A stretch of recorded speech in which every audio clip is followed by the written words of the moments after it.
Muy querido Monseñor Santo Rocco Gangemi, nuestro nuncio apostólico, querido Monseñor Constantino Barrera, obispo de San Sonsonate, amados sacerdotes, queridas religiosas, hermanos y hermanas en el Señor.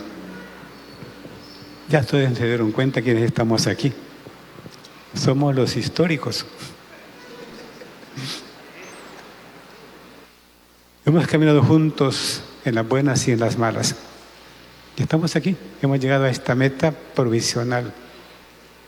Para seguir caminando estamos de nuevo aquí para tomar impulso, iluminarnos mutuamente y tomar fuerzas, porque el camino todavía está por delante. He tenido 3 celebraciones por estas bodas de oro, una en San Miguel, otra ayer en la catedral, y esta es la tercera, que esta es la íntima, la de los más cercanos. Se les invitó así, no por tarjeta, sino personalmente. Falta la de mañana, que es con la gente de la parroquia y del complejo educativo. Parecen ya fiestas árabes, ¿verdad? Que duran varios días. Es realmente hermoso estar acá. Cada vez he tomado lecturas distintas para el mensaje que quisiera compartir, pero ha habido un elemento común en las 3 celebraciones anteriores, y es lo que el Papa propuso en Uganda, África. Al hablar de los mártires de Uganda, dijo: hay que recordar, hay que comprometerse y hay que orar. El Papa habló de que nos gusta recordar a los mártires, les hacemos grandes santuarios, grandes elogios, pero que eso no basta, que tenemos que tomar nosotros su lugar, continuar la misión que ellos nos enseñaron derramando su sangre, o sea, ser testigos en nuestro momento, y que abunda mucho querer vivir de rentas, o sea, otros trabajan, nosotros cobramos los intereses, sobre todo la renta que nos dejó el señor Romero y el padre Rutiro Grande. Ahora unimos al padre Cosme Espesoto, esperando que estos 2 últimos sean pronto beatificados. Y así va a ser. Entonces es una iglesia martirial la que está reunida aquí esta mañana, recordando lo mejor que tenemos en la iglesia, que son los mártires. Y que todos tenemos que ser mártires en el sentido amplio de la palabra, de dar testimonio. Dice el Papa, pero hay que recordar, hay que tener memoria. Somos un pueblo con memoria corta. Y sin memoria no hay futuro. Soñamos un país diferente, pero muchas veces no sabemos qué país teníamos antes. Hay una frase ahí que dice: se vale soñar. Yo la repito mucho. Pero los sueños suponen saber quiénes somos, saber de dónde venimos para saber a dónde vamos. Y esta mañana sentimos todos una sintonía en cuanto a nuestros sueños. Sueños como iglesia y sueños como país. Que hay gente que ha arriesgado incluso su vida para que ese sueño se vuelva realidad. Tal vez sin que nadie se lo reconociera. Me gusta que esté aquí el señor nuncio apostólico. Quiero compartir algo que tiene que ver con el señor Romero y los nuncios. Cuando yo quedé a cargo de la diócesis a morir Monseñor Sáenz en la calle, escribí a 2 nuncios nuestros. Monseñor Gerada, nuncio en tiempo de Monseñor Romero, un hombre de Malta, y Monseñor, el que me ordenó mi obispo.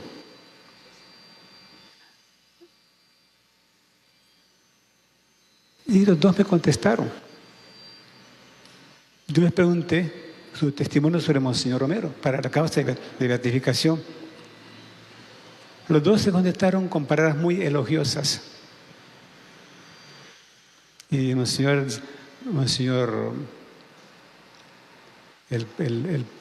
el húngaro, Lajos Kada,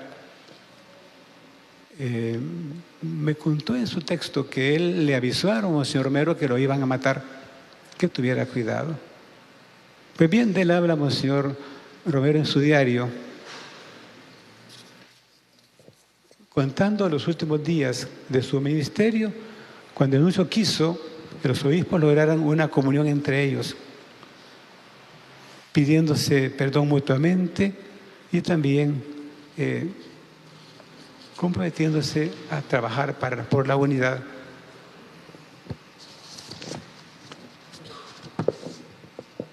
En Monseñor Romero encontramos este testimonio. Este es de 5 de noviembre, año 79.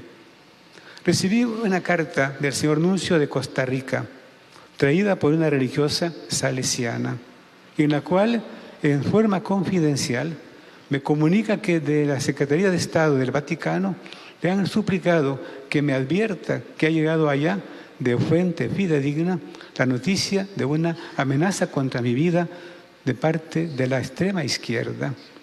Esta eventual amenaza, que puede trocarse en realidad, tiene por finalidad crear problemas a la nueva Junta de Gobierno. Ahí está Héctor Dada, que está con nosotros esta mañana como parte de esa Junta, y aumentar la confusión en nuestro pueblo. No ha dejado de preocuparme, dado la seriedad del conducto, ya que muchas de estas noticias las he recibido únicamente como comentarios populares. Pero aún así creo que le daré la importancia que he dado siempre, un ciudadano prudente, pero sin exageraciones. Consulté con esto con Monseñor Urioste, quien está de acuerdo conmigo, que pueden ser las mismas bolas populares que llegan también a los altos ambientes del Vaticano.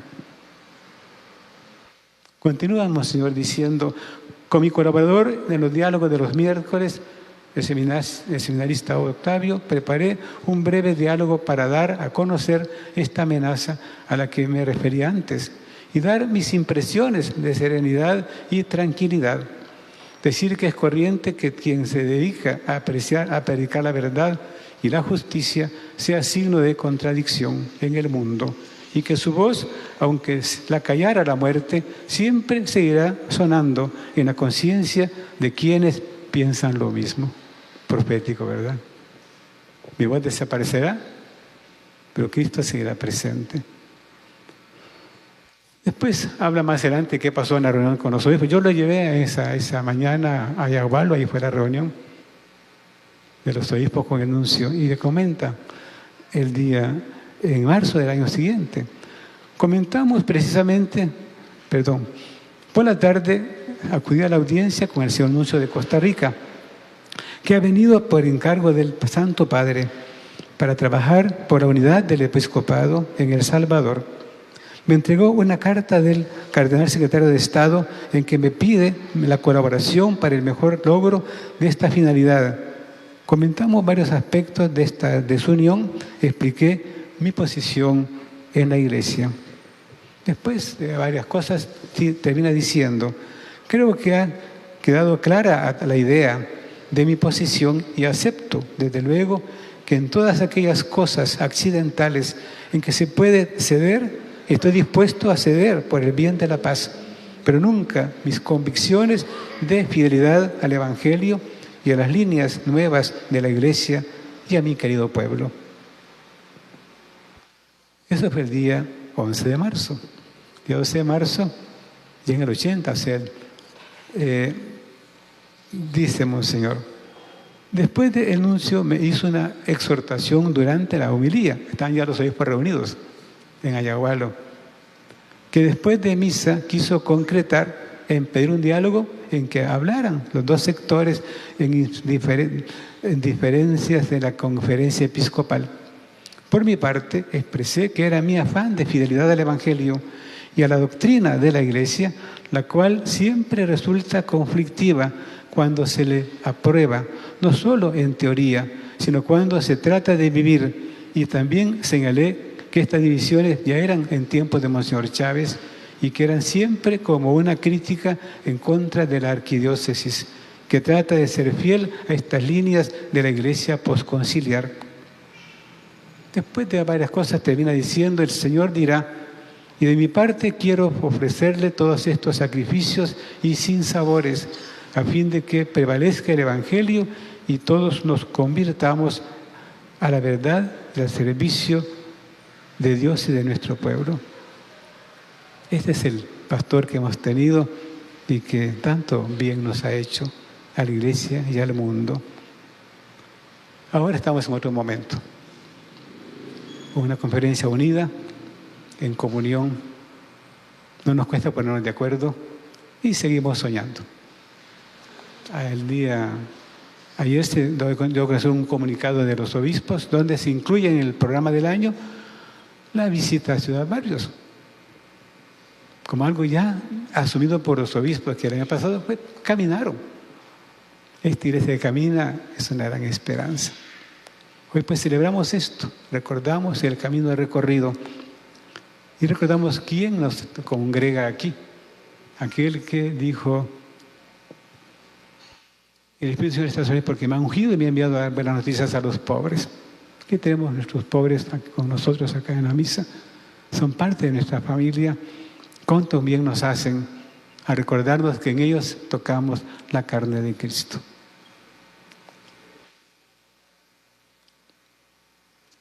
Hay una confidencia, Monseñor, al día siguiente, cuando se reúne con los seminaristas menores. Y dice: a las 7:30 de la noche tuvimos la reunión con el seminario menor, que resultó muy simpática. Después de expresarles que nuestras relaciones de obispo y seminaristas tienen que ser a base de la fe y en un sentido muy sobrenatural de obediencia y de comprensión, surgieron muchas preguntas, un diálogo interesante sobre la vocación, en que llegamos hasta contar los orígenes de nuestra vocación. Comencé yo por contar el mío y ellos también sintieron mucha confianza de contar por dónde el Señor les había llamado. Yo les pedí que hicieran un relato personal, ya que no había dos vocaciones iguales y que serviría de mutua edificación. Aquí tenemos todas historias distintas de nuestra vocación como padres sacerdotes, religiosos o laicos, y en todas una cosa común: Dios nos ha llamado. Termina este testimonio con una petición. Dice: pido al Espíritu Santo que me haga caminar por los caminos de la verdad y que nunca me deje llevar ni por los halagos ni por los temores de ofender a nadie más que a nuestro Señor. Cuando yo fui ordenado obispo, el cardenal de Honduras me escribió una dedicatoria y citó a un obispo alemán llamado el León de Münster, que en su epitafio dice: ni por los halagos ni por los temores.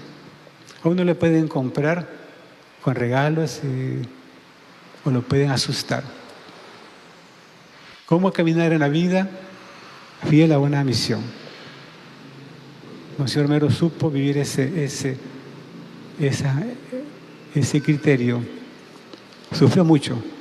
Decía: me estoy quedando sin amigos. Aquí tenemos gente de San Miguel, gracias por estar acá, que lo conocieron a él. A la época en la que todo el mundo lo quería, lo invitaba a su casa, le colaboraba. Pero cuando comenzó a predicar la doctrina social de la Iglesia, aplicada a la realidad, muchos se retiraron o se convirtieron en sus enemigos.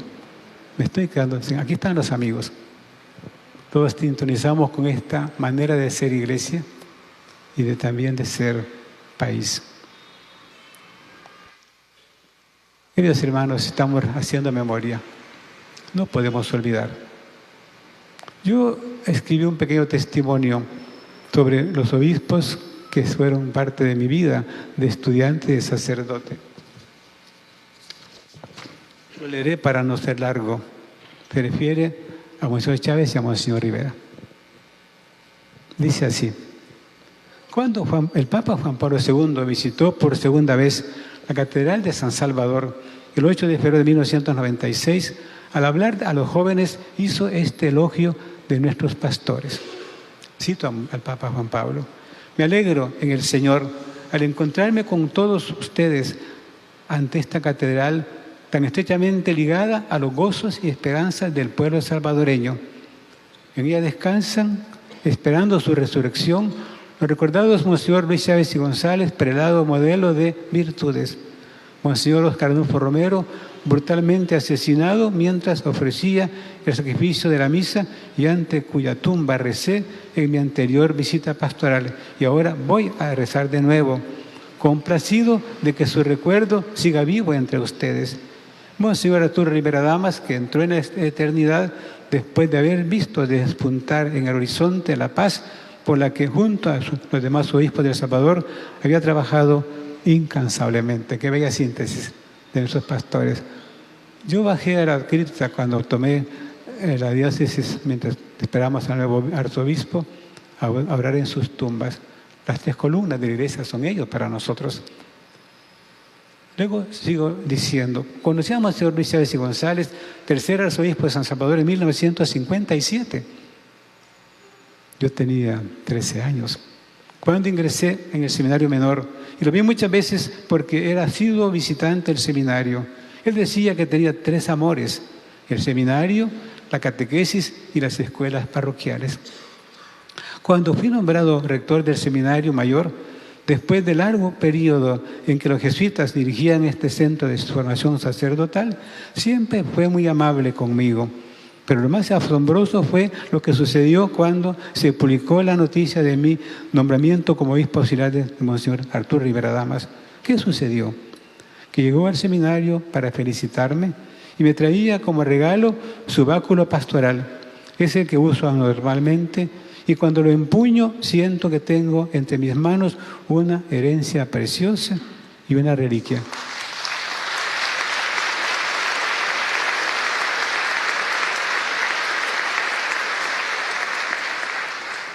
Recordar a Monseñor Rivera es pensar en un padre y en un maestro que confió en mí y me permitió estar siempre a su lado.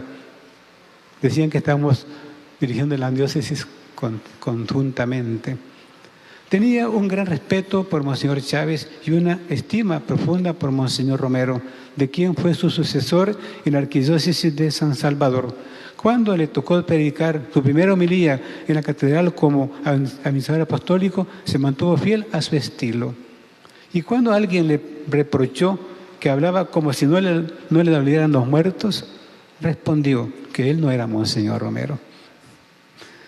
Este estilo ponderado, sereno y comedido fue fundamental para que pudiera conducir el proceso de paz desde la reunión de las partes en conflicto en Las Palmas, pasando por Ayagualo, la Nunciatura, la Ciudad de México y Costa Rica. Tuve la gracia inmensa de acompañarle muy de cerca en esta aventura maravillosa de buscar la paz. Como saben, yo estuve en todos los diálogos.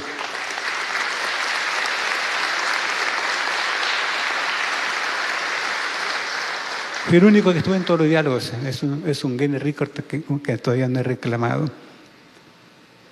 Por eso, cuando inicié mi labor como administrador apostólico de San Salvador, después de su muerte, antes de la misa, y bajé a la cripta a rezar ante estos 3 gigantes de nuestra iglesia particular, Monseñor Chávez, Monseñor Romero y Monseñor Rivera.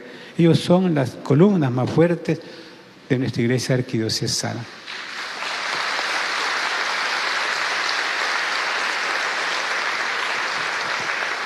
Recordar una historia maravillosa. Ustedes son parte de esa historia. Hay tantas cosas que contar viendo cada rostro, sobre todo ver que fueron siempre ustedes solidarios, en las buenas y en las malas. El señor Ramos era encargado de los militares y cuando nos amenazaban llamaba por teléfono: hermanito, estoy contigo. Y eso está siendo grabado en la plaza presidencial.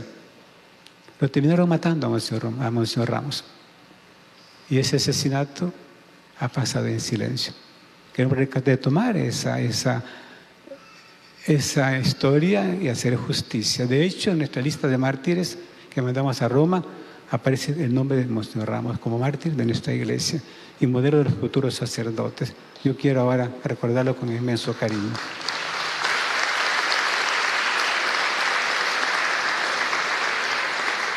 Recordar. El segundo paso es comprometerse. Todos ustedes son gente comprometida y eso a uno le llena de gran alegría y de gran esperanza, porque es fácil vivir de rentas, aunque las rentas se van acabando, Por eso nuestros mártires necesitan que sigamos su trabajo, que continuemos su misión, cada uno en su lugar. Uno está en la política, otro está en la economía, otro está en la educación, otro está en las labores pastorales. Pero ser fiel supone buscar a Dios. Y eso nos lleva a la oración. Dice el Papa, hay una tentación, además del olvido, que es acostumbrarse, caer en la rutina. Y uno por automatismo habla de los mártires, pero no pasa nada en su vida ni en su comunidad. Por tanto, la oración nos permite sintonizarnos con el proyecto de Dios. Esta mañana recordamos el proyecto de la arquidiócesis, que ya está bellamente publicado, bellamente editado, con 3 líneas transversales: la misión permanente, el martirio y la Eucaristía. Vivida al estilo martirial cambia la Iglesia.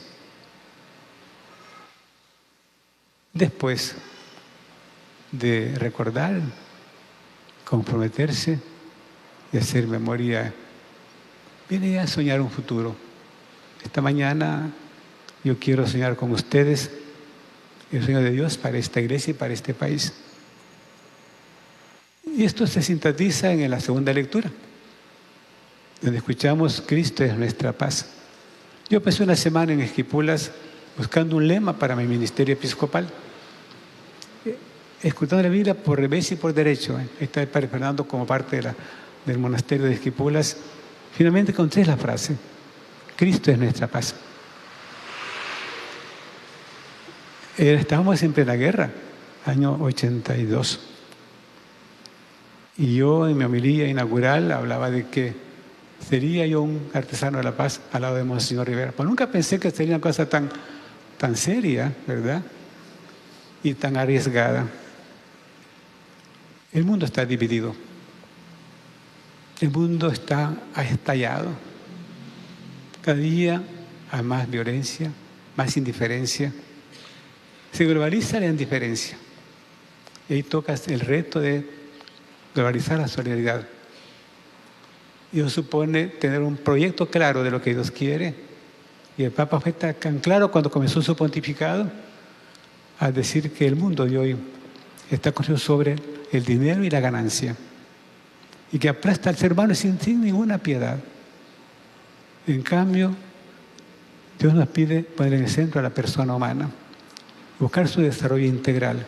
Eso se dice fácil, pero es difícil ponerlo en práctica a nivel ya de una economía global que sea fiel a esta visión de la persona humana.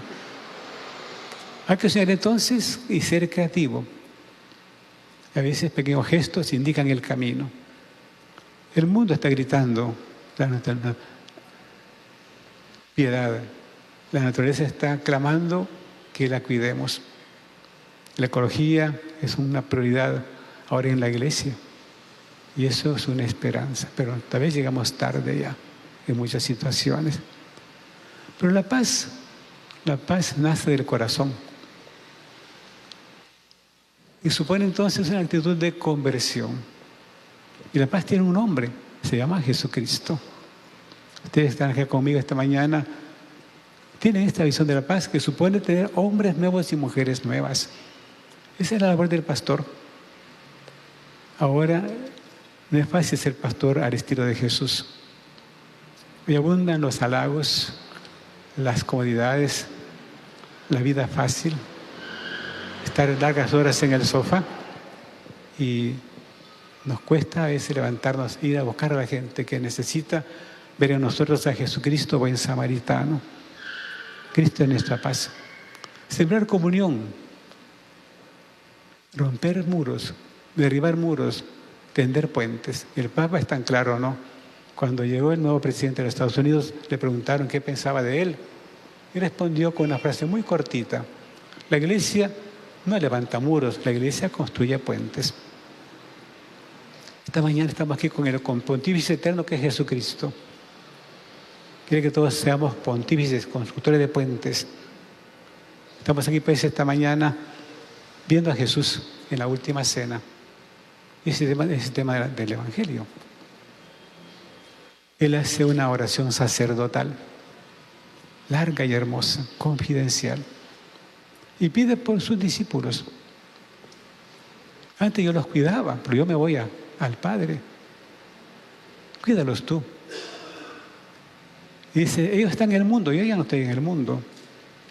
Y concluye diciendo, no te pido que los saques del mundo, sino que los conserves.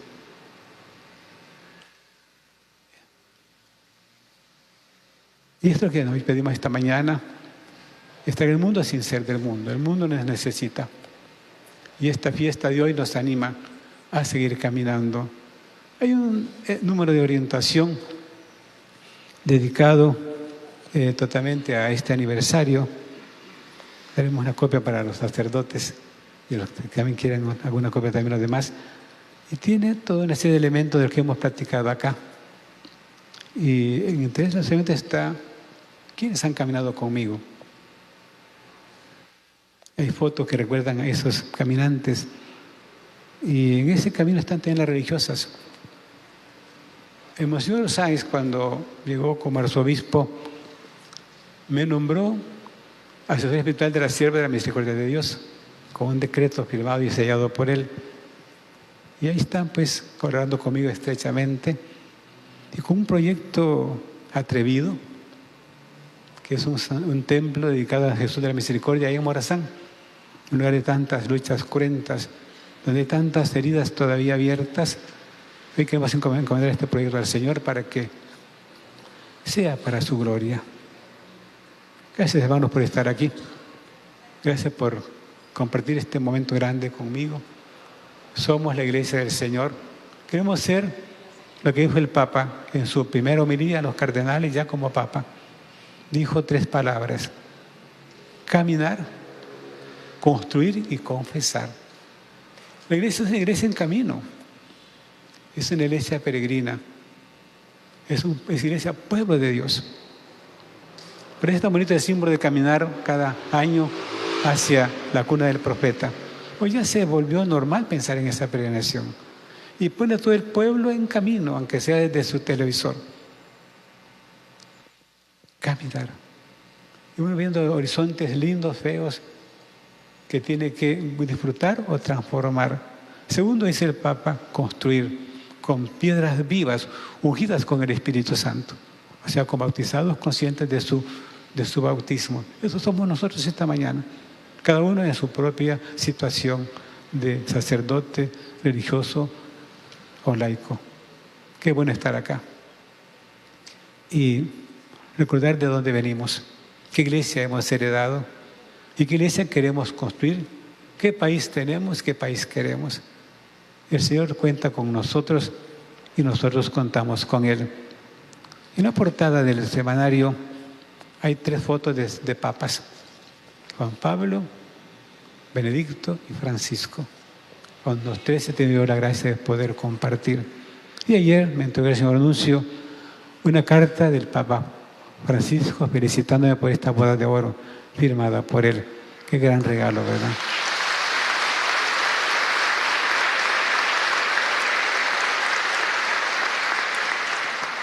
Esta es nuestra iglesia, hermanos y hermanas. Demos gracias por ella y seamos parte viva de esa iglesia que es la iglesia de Jesús. Que Dios les bendiga por estar acá. Nos ponemos de pie.